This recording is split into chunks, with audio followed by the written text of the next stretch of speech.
ರಾಜ್ಯದ ಜನರಿಗೆ ಮತ್ತೆ ದರ ಏರಿಕೆಯ ಶಾಕ್ ಕೊಟ್ಟಿದೆ ಸರ್ಕಾರ.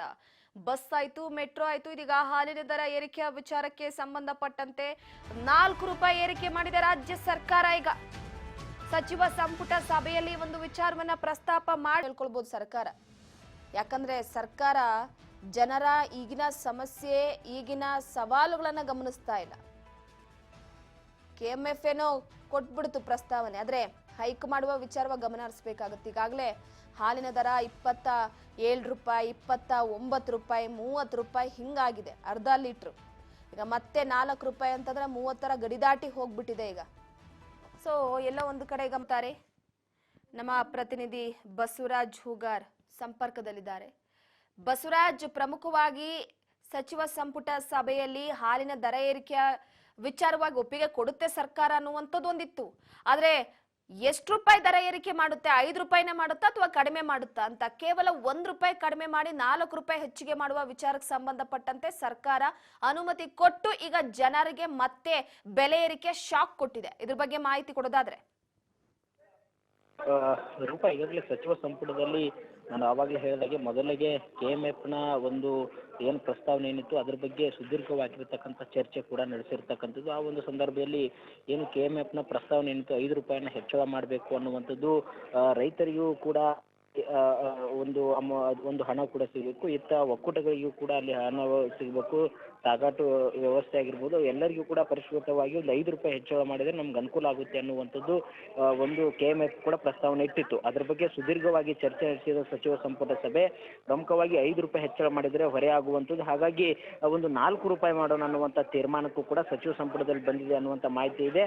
ಈಗಾಗಲೇ ಸಚಿವ ಸಂಪುಟದಲ್ಲಿ ಆ 4 ರೂಪಾಯಿ ದರಕ್ಕೆ ಸಚಿವ ಸಂಪುಟ ಅಸ್ತು ಕೊಟ್ಟಿದೆ ಅನ್ನುವಂಥ ಮಾಹಿತಿ ಕೂಡ ಸಿಗ್ತಾ ಇದೆ. ಹಾಗಾಗಿ ನಾಳೆಯಿಂದಲೇ ಆ ಒಂದು ದರವು ಕೂಡ ಜಾರಿ ಆಗುವಂಥ ಸಾಧ್ಯತೆ. ಪರಿಷ್ಕೃತ ದರ ಏನು 4 ರೂಪಾಯಿ ಸಚಿವ ಸಂಪುಟದಲ್ಲಿ ಅಷ್ಟು ಕೊಟ್ಟಿದ್ದಾರೆ, ಆ 4 ರೂಪಾಯಿ ನಾಳಿಂದಲೇ ಜಾರಿ ಆಗುವಂಥದ್ದು. ಹಾಗಾಗಿ ಇದೀಗ ಸಾರ್ವಜನಿಕರಿಗೆ ಒಂದ್ ಕಡೆ 4 ರೂಪಾಯಿ ಹೆಚ್ಚಳವಾಗಿರ್ತಕ್ಕಂಥದ್ದು, ಹೆಚ್ಚಿನ ಬೆಲೆಯ ಒಂದು ದರದ ಬಿಸಿ ತಟ್ಟುವಂಥದ್ದು ಮಾತ್ರ ಖಂಡಿತವಾಗಿರ್ತಕ್ಕಂಥದ್ದು. ಹಾಗಾಗಿ ಸಚಿವ ಸಂಪುಟದಲ್ಲಿ ಹಲವಾರು ರೀತಿಯಲ್ಲಿ ಪರಾಮರ್ಶೆ ಮಾಡಿ ರೈತರು ಒಂದಿಷ್ಟು ಏನು KMF ಸಲ್ಲಿಸಿರ್ತಕ್ಕಂಥ ಮನವಿ ಆಗಿರ್ಬೋದು, ಮತ್ತೆ ಇಲ್ಲಿ ಇತ್ತ CM ಸಿದ್ದರಾಮಯ್ಯವರು ಕೂಡ ದರ ಹೆಚ್ಚಳ ಮಾಡಲಿಕ್ಕೆ ಕೆಲವೊಂದಿಷ್ಟು ಹಿಂದೇಟು ಕೂಡ ಹಾಕಿದ್ದಾರೆ ಅನ್ನುವಂಥ ಮಾಹಿತಿ ಇದೆ. ಆದ್ರೆ KMF ನ ಕೆಲವೊಂದಿಷ್ಟು ವಿಚಾರಗಳನ್ನ, ಕೆಲವೊಂದಿಷ್ಟು ಅವರ ಒಂದು ಆರ್ಥಿಕವಾಗಿರ್ತಕ್ಕಂಥ ನಷ್ಟವನ್ನ ವಿವರಣೆಯನ್ನ ನೀಡಿದಂಥ ಸಂದರ್ಭದಲ್ಲಿ ಇದನ್ನ ಪರಾಮರ್ಶೆ ಮಾಡಿ ಹಾಗಾದ್ರೆ 4 ರೂಪಾಯಿ ಹೆಚ್ಚಳ ಮಾಡೋಣ ಅನ್ನುವಂಥ ತೀರ್ಮಾನಕ್ಕೆ ಸಚಿವ ಸಂಪುಟ ಬಂದಿರತಕ್ಕಂಥದ್ದು.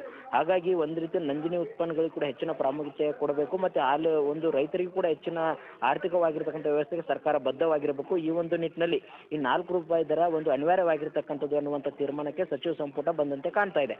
ಹಾಗಾಗಿ ಈಗ 4 ರೂಪಾಯಿ ಹೆಚ್ಚಳ ಮಾಡಿ ಸಚಿವ ಸಂಪುಟದಲ್ಲಿ ಅಷ್ಟು ಆಗಿರ್ತಕ್ಕಂಥದ್ದು. ರೂಪ ಇದ್ರ ಜೊತೆಗೆ ನೋಡಿ, ಹೋದ ಬಾರಿ 2 ರೂಪಾಯಿ ಹೆಚ್ಚಿಗೆ ಮಾಡಿದಂತಹ ಸಂದರ್ಭದಲ್ಲಿ ರೈತರ ಹೆಸರನ್ನ ಹೇಳಿಯೇ ಜಾಸ್ತಿ ಮಾಡಿತ್ತು. ಅದರ ಜೊತೆಗೆ ಮತ್ತೊಂದೇನಪ್ಪಾ ಅಂದ್ರೆ, ರೈತರಿಗೆ ಹೋಗುವಂತ ಸಬ್ಸಿಡಿಯಲ್ಲೇ ಸರ್ಕಾರ ಸರಿಯಾಗಿ ಕೊಟ್ಟಿರ್ಲಿಲ್ಲ. ರೈತರು ಆಕ್ರೋಶವನ್ನ ವ್ಯಕ್ತಪಡಿಸಿದ್ರು. 2 ರೂಪಾಯಿ ನಮ್ಮ ಹೆಸರು ಹೇಳ್ಬಿಟ್ಟು ಜಾಸ್ತಿ ಮಾಡಿದ್ದಾರೆ, ನಮಗೆ ಇದರಿಂದ ಯಾವುದೇ ತರದ ಉಪಯೋಗ ಇಲ್ಲ ಅಂತ. ಈಗಲೂ ಕೂಡ ರೈತರ ಹೆಸರಲ್ಲೇ ಜಾಸ್ತಿ ಮಾಡ್ತಿರುವಂತದ್ದು. ಸರ್ಕಾರ ರೈತರಿಗೆ ಹೈನುಗಾರಿಕೆ ವಿಚಾರವಾಗಿ ಕೊಡಬೇಕಾಗಿರುವಂತಹ ಫೆಸಿಲಿಟೀಸ್, ಸಬ್ಸಿಡಿಯನ್ನೇ ಇನ್ನೂ ಕೂಡ ಕ್ಲಿಯರ್ ಮಾಡಿಲ್ಲ. ಸೊ ಎಲ್ಲೋ ಒಂದ್ ಕಡೆ ರೈತರ ಹೆಸರು ಹೇಳ್ಕೊಂಡು KMF ಹಾಗೆ ಸರ್ಕಾರ ಜನರಿಂದ ವಸೂಲಿಗಿಳಿತಿದೆಯಾ ಅಂತ. ರೂಪ ಖಂಡಿತ ಕೂಡ ಈ ದರ ಹೆಚ್ಚು ಮಾಡುವಂತ ಸಂದರ್ಭದಲ್ಲಿ ಸರ್ಕಾರ ಒಂದ್ ಕಡೆ ನೆಪ ಏನಂತಂದ್ರೆ ಅದು ರೈತ ಒಂದು ಅವರ ಅನುಕೂಲ ದೃಷ್ಟಿಯಿಂದ ನಾವು ದರವನ್ನ ಹೆಚ್ಚಳ ಮಾಡಿದ್ವಿ ಸಬೂಬನ್ನ ಹೇಳ್ತಾರೆ. ಆದ್ರೆ ನಿಜ ಕೂಡ ಈ ಹಿಂದೆ ಮಾಡಿದಂತ ಸಂದರ್ಭದಲ್ಲಿ ಕೂಡ ರೈತರಿಗೆ ಕೂಡ ಅವರು ಹೇಳಿದಂತೆ ಒಂದು ದರವನ್ನು ಕೂಡ ಕೊಟ್ಟಿಲ್ಲ.